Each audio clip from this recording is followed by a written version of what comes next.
Di akhir zaman kata Nabi, man ya'ish ba'di fasayara ikhtilafan katsira. Siapa yang hidup sesudah aku nanti di akhir zaman, dia akan melihat banyak sekali persengketaan.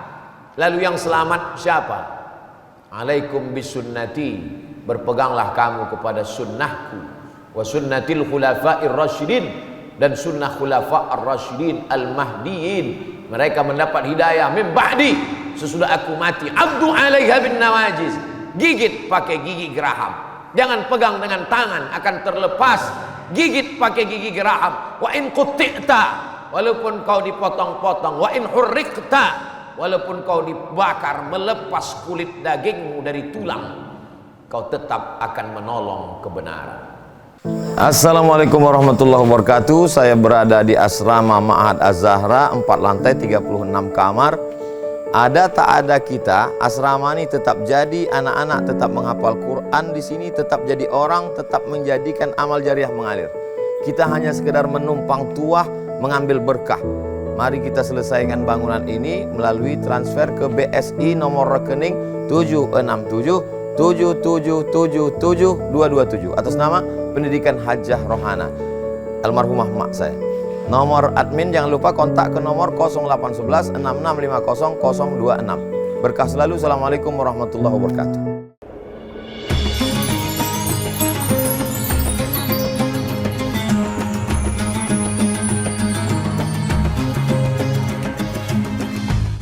Alhamdulillah, wassalatu wassalamu ala rasulillah Sayyidina wa maulana Muhammad ibni Abdillah wa ala alihi wa sahbihi wa man tabi'ahu wa mawala.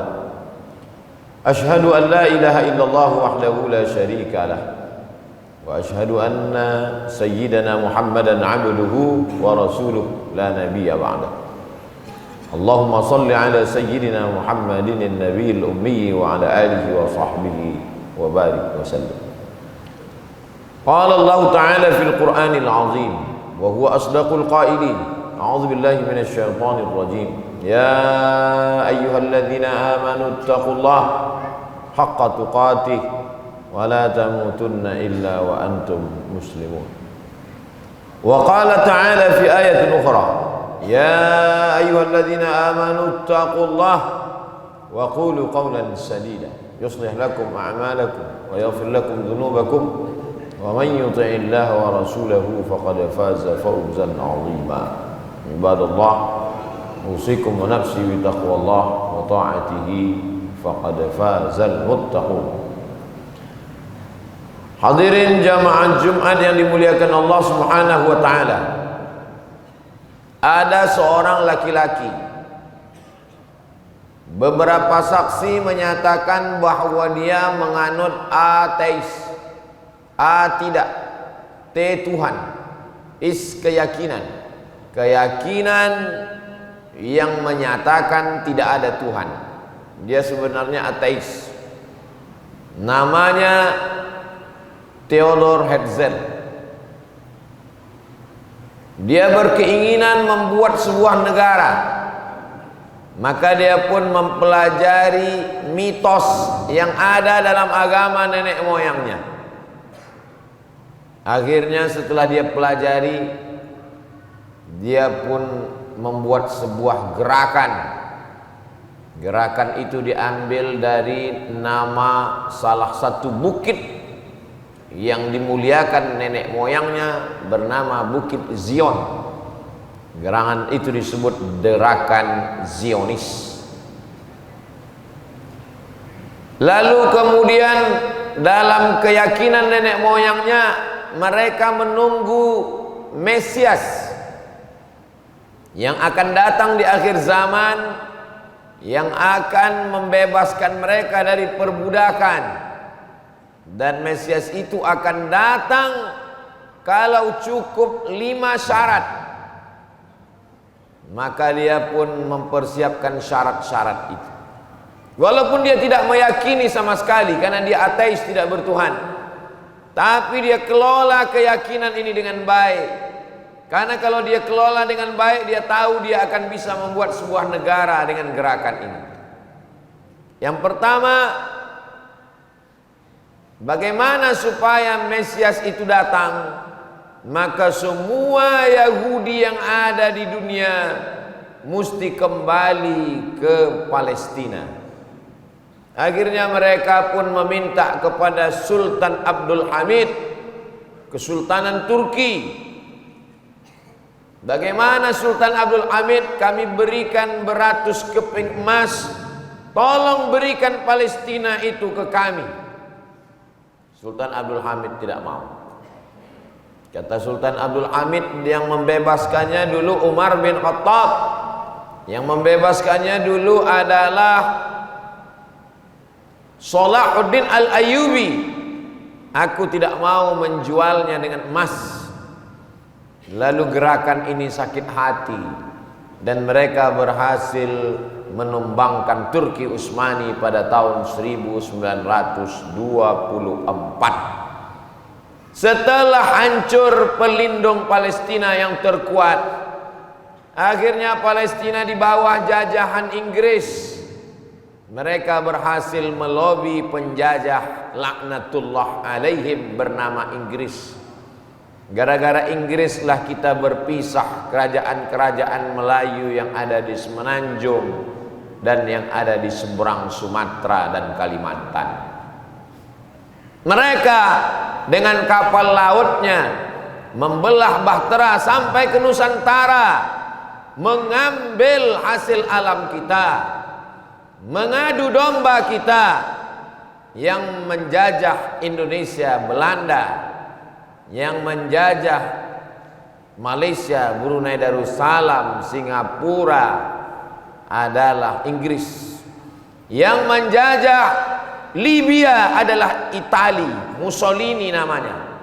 Yang menjajah Maroko, Aljazair dan Tunisia adalah Prancis. Mereka negara-negara kafir yang menghancurkan negeri-negeri Islam, mengeksploitasi alam, memperbudak.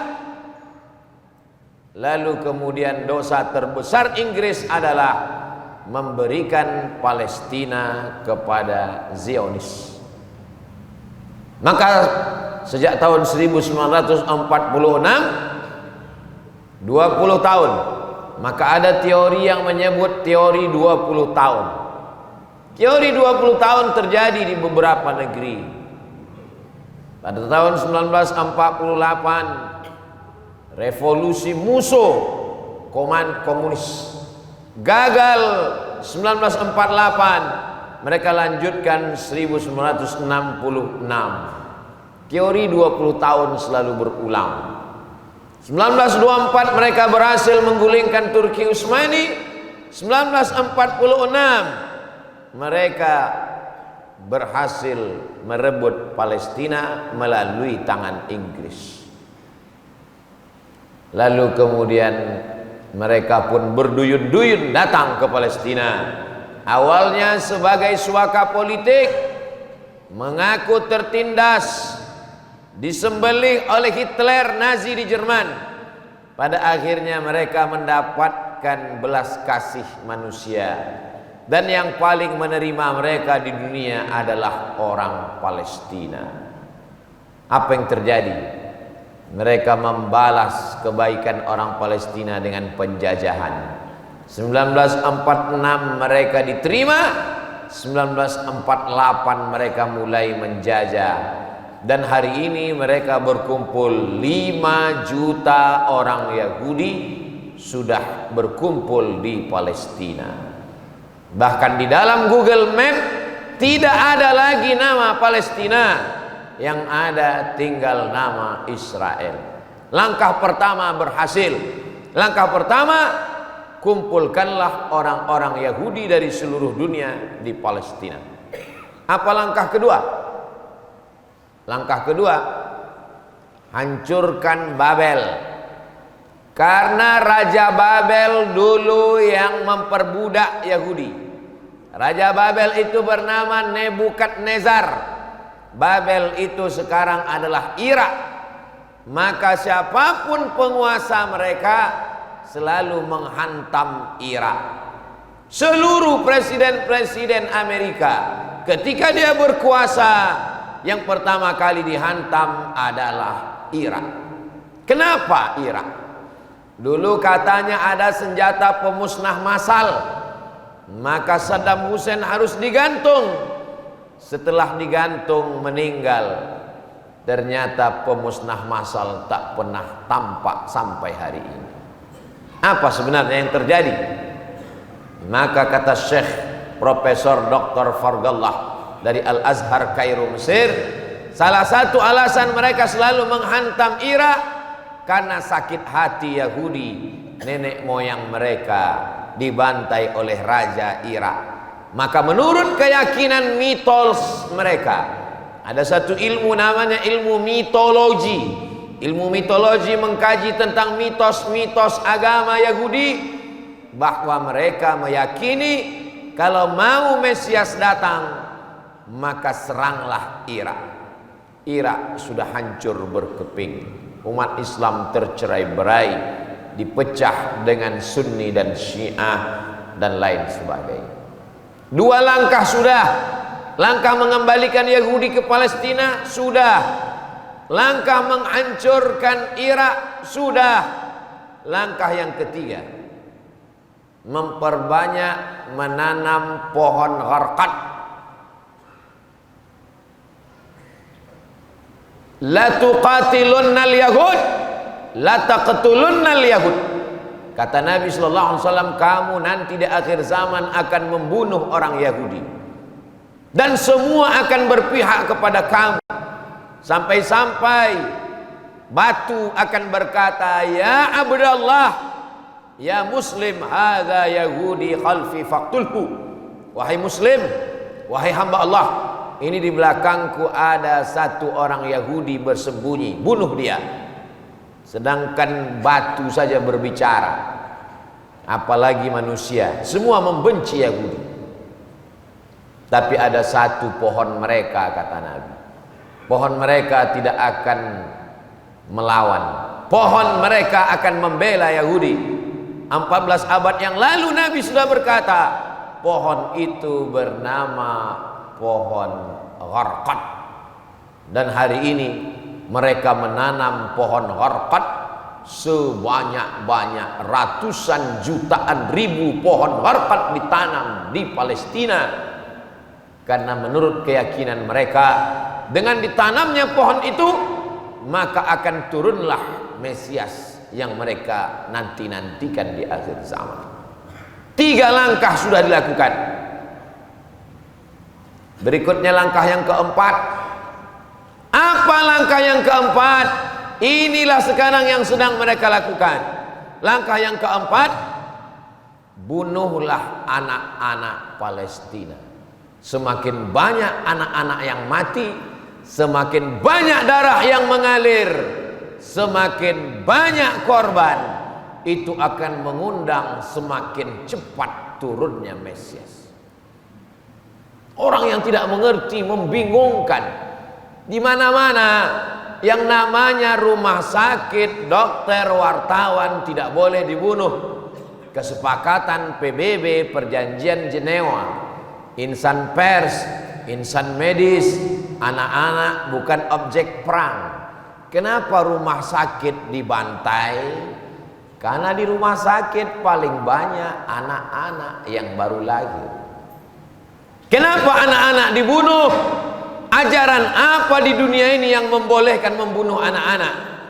Ajaran mitos Zionis. Karena bagi mereka, semakin banyak anak yang mati, semakin banyak darah yang ditumpahkan, semakin tinggi jeritan, semakin cepat Mesias itu datang.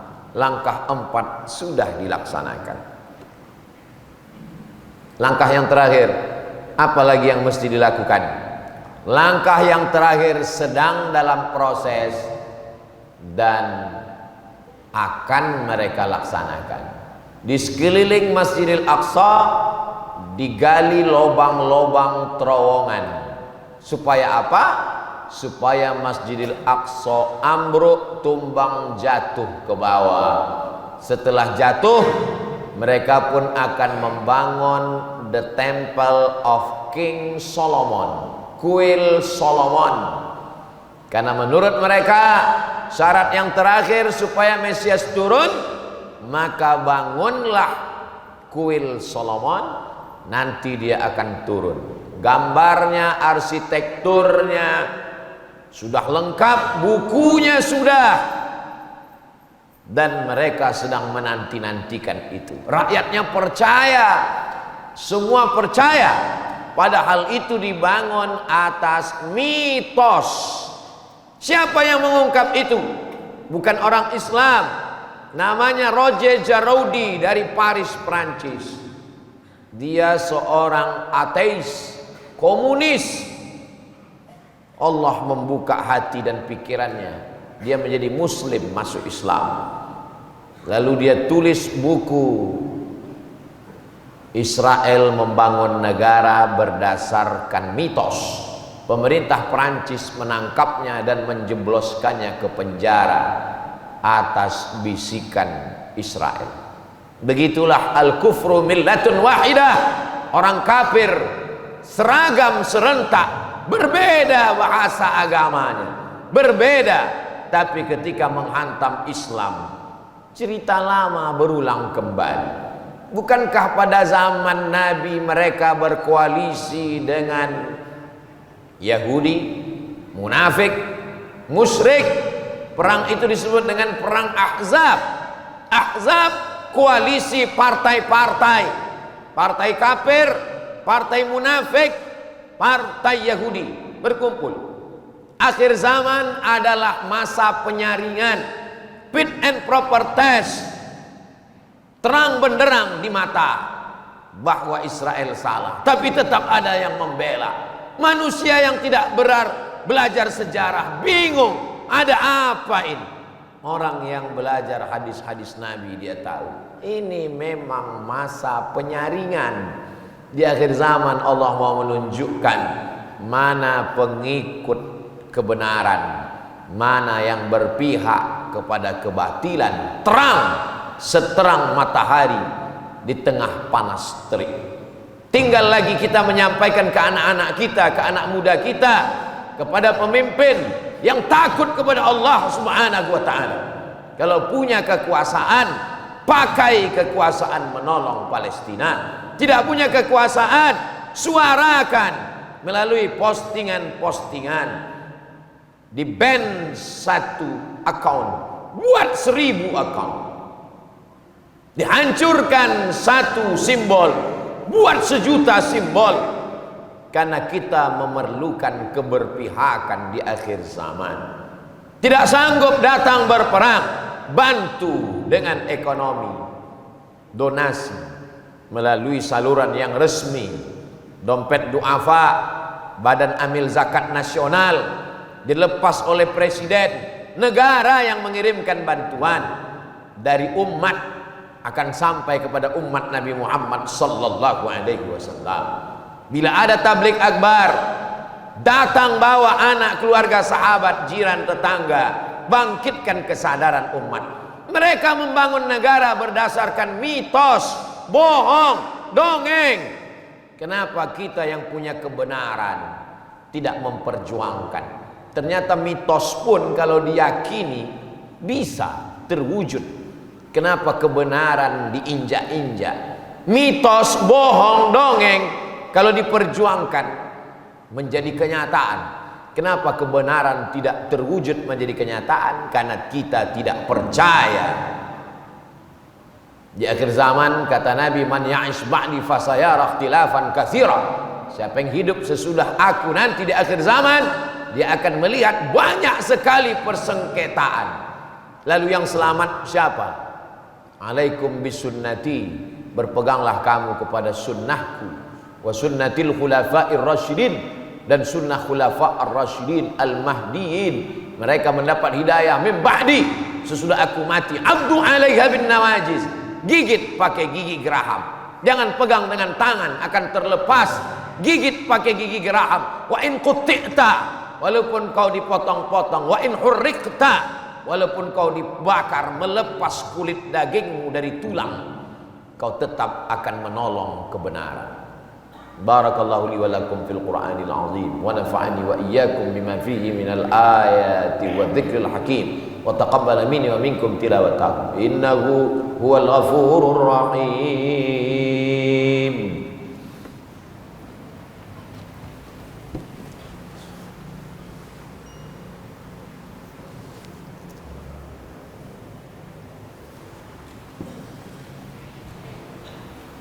Alhamdulillahi bi ni'matihi tatimmus shalihat. Wassalatu wassalamu ala sayyidis sadat wa ala alihi wa ashabihi ahli al-fadail wal karamat. Asyhadu an la ilaha illallah wahdahu la syarika lah wa asyhadu anna sayyidana Muhammadan abduhu wa rasuluh wa safiyuhu min khalqihi wa khaliluh. Addal amanah wa ballagha ar-risalah wa nasaha lil ummah wa tarakana 'ala al-mahajjatil bayda lailuha nakanahariha la yazighu anha illa halik. Allahumma salli 'ala sayyidina Muhammadin an-nabiyil ummi wa 'ala alihi wa sahbihi wa barik wa sallim. Qala Allah ta'ala fil Qur'anil 'azim wa huwa asdaqul qailin. A'udzu billahi minasy syaithanir rajim. Bismillahirrahmanirrahim. Wal 'ashr innal insana lafi khusr illa alladhina amanu wa 'amilus shalihat wa tawassaw bil haqq wa tawassaw bis sabr. Wa qala ta'ala fi ayatin ukhra inna allaha wa malaikatahu yusalluna 'alan nabi ya ayyuhalladzina amanu sallu 'alaihi wa sallimu taslima. Allahumma ighfir lil muslimina wal muslimat wal mu'minina wal mu'minat al ahya'i minhum wal amwat. Allahumma ansuril islam wal muslimin wahdhulil kafarata wal musyrikin. Allahumma ansur ikhwanana al mujahidin al mustad'afina fi Falastin wa dammir a'da'aka a'da'ad-din. Allahumma zalzilhum zilzalan syadida. Allahumma shattit syamlakum wa farriq jam'akum waj'al kaidakum fi nuhurihim. Allahumma ansurna 'alal qaumil kafirin. Allahumma ansurna 'alal qaumil munafiqin. Allahumma ansurna 'alal qaumil zalimin. Allahumma ansurna 'alal qaumil fasiqin. Allahumma dfa' 'anna al-ghala' wal waba' wal fahsya' wal riba waz zina was-suyuf al-mukhtalifata wasyada'id wal mihan ma dhahara minha wa ma batan min baladina hadza Indonesia khassah wa min buldanil muslimina 'ammah. Ibadallah, usikum wa nafsi bitaqwallahi wa ta'atihi faqad fazal muttaqun. Innallaha ya'muru bil 'adli wal ihsan wa ita'i dzil qurba wa yanha 'anil fahsya'i wal munkari wal baghi ya'idzukum la'allakum tadhakkarun. Fadhkurullaha al-'azima yadhkurkum was'aluhu min fadlihi yu'tikum wa la dzikrullahi akbar wallahu ya'lamu ma tasna'un. Aqimis shalah.